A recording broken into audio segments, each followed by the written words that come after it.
느헤미야 13장 7절부터 9절까지 다시 한번 읽겠습니다. 13장 7절부터 9절. 예루살렘에 이르러서야 엘리야십이 도비야를 위하여 하나님의 전뜰에 방을 만든 악한 일을 안지라.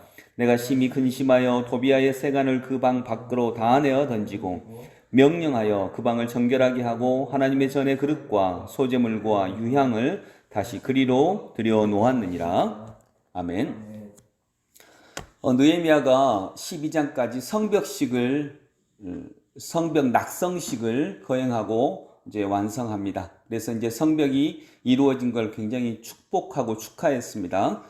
그리고 느헤미야는 이제 그 원래 직업이 왕궁의 신하였잖아요. 그래서 왕궁으로 돌아갑니다. 13장 3절하고 13장 4절 사이에는요, 시간적 공간이 있습니다. 12년이라고 하는 시간적 공간이 있습니다. 그래서 3절과 4절에는 12년 동안 느헤미야가 다시 왕궁으로 돌아가서 왕의 신하의 일을 담당합니다. 그러다가 이제 다시 예루살렘으로 돌아옵니다. 예루살렘으로 돌아와서 이렇게 봤더니 도비야라고 하는 사람한테 그 제사장 엘리야십이 도비야라고 하는 사람한테 방을 내준 거예요. 성전 안에 있는 방 하나를 내준 것입니다. 근데 도비야가 어떤 사람이냐면 느헤미야가 성벽을 완공하려고 할 때, 성벽을 쌓으려고 할 때 엄청나게 반대하고 그 성벽을 무너뜨리려고 했던 사람이 도비야거든요. 그러니까 제사장 엘리야십이 이 도비야하고 평소 친분이 있었는데, 이 도비야가 이 성벽을 쌓으려고 했던 것을 굉장히 반대하던 사람, 하나님에게 반대하고 또 이스라엘에게 반대하던 사람인데, 그 사람과 개인적 친분 때문에 여기에다가 이 성전 한 방을 도비야가 사용할 수 있는 방으로 내준 거예요. 근데 성전은 그렇게 사용하면 안 되거든요. 성전에는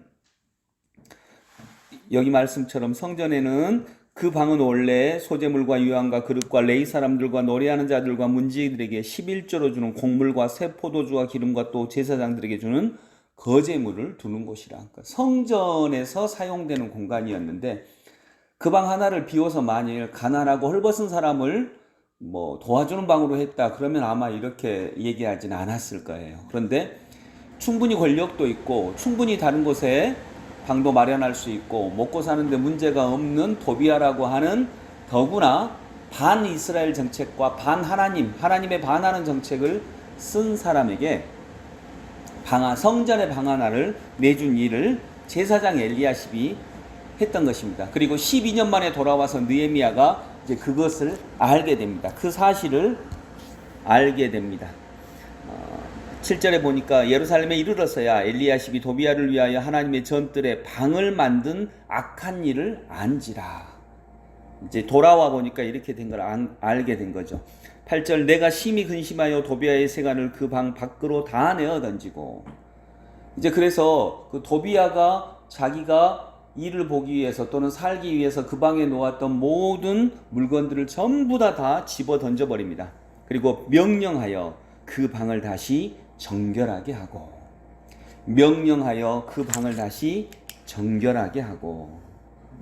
하나님의 성전을 정결하게 다시 해놨습니다.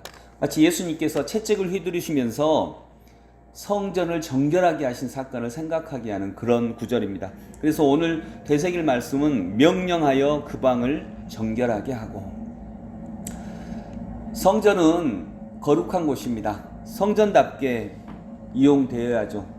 내 집은 만민이 기도하는 집이라 라고 말씀하셨던 예수님의 말씀처럼 성전은 거룩하게 사용되어야 됩니다. 그런데 요즘에 이제 성전을 개인적인 것으로, 세습도 개인적인 것으로 사용되는 거죠. 네, 그런 거죠. 그래서 교회를 개인적인 것으로, 개인적인 욕망을 추구하는 장으로 만드는 것에 대해서 이 성경은, 그리고 오늘의 본문은 분명히 반대를 표명하고 있습니다. 성전은 거룩하게 다시 돌려져야 됩니다. 주님께서 명령하여 그 방을 정결하게 하고라고 하는 말씀처럼 오늘의 한국의 교회가 모두 정결하게 되기를 원하고요. 또 하나는 이제 이 느헤미야가 제사장 엘리야십을 굉장히 꾸중했을 것입니다. 아주 크게 꾸짖고 분노했을 것입니다. 성직자들도 꾸짖음을 받을 수 있어야 됩니다. 그게 제도화되어야 됩니다. 근데 교회 안에서는 성직자가 거의 왕처럼 군림하기 때문에 이 잘못된 일을 했을 때에도 그를 제재할 방법이 없는 경우가 너무나도 많이 있습니다. 제재를 받는 게 나쁘지 않습니다.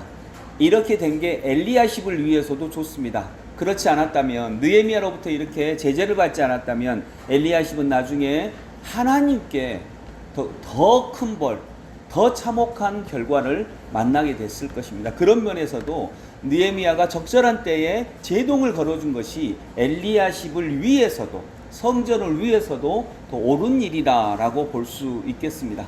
그런데 잘못하면 목회자들이 제동이 걸리지 않아요.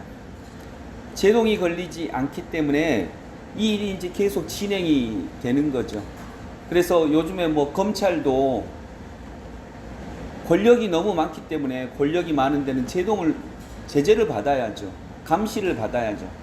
그것처럼 교회 안에서는 목회자에게 권한이 집중되어 있는 경우가 많은데 그걸 제도적으로 제재를 가할 수 있는 것들이 들어와야 된다. 그렇게만 된다면 아마도 한국교회가 지금 비난받고 있는 많은 내용들이 상당 부분 사라지지 않을까 하는 생각을 하게 되는 것입니다. 말씀을 정리하면서 오늘 말씀 9절에 명령하여 그 방을 정결하게 하고, 성전이 하나님의 은혜로 정결케 되기를 원합니다. 그래서 이 성전이 개인의 욕심과 개인의 욕망을 치부하는 곳에서 벗어나서 정말 하나님의 말씀대로 운영되고 주의 사랑이 전달되는 그런 아름다운 하나님의 성전으로 회복될 수 있기를 기도합니다. 기도하겠습니다. 아버지 하나님, 하나님의 성전을 정결하게 다시 회복하여 주옵소서. 예수 그리스도 이름으로 기도드립니다. 아멘.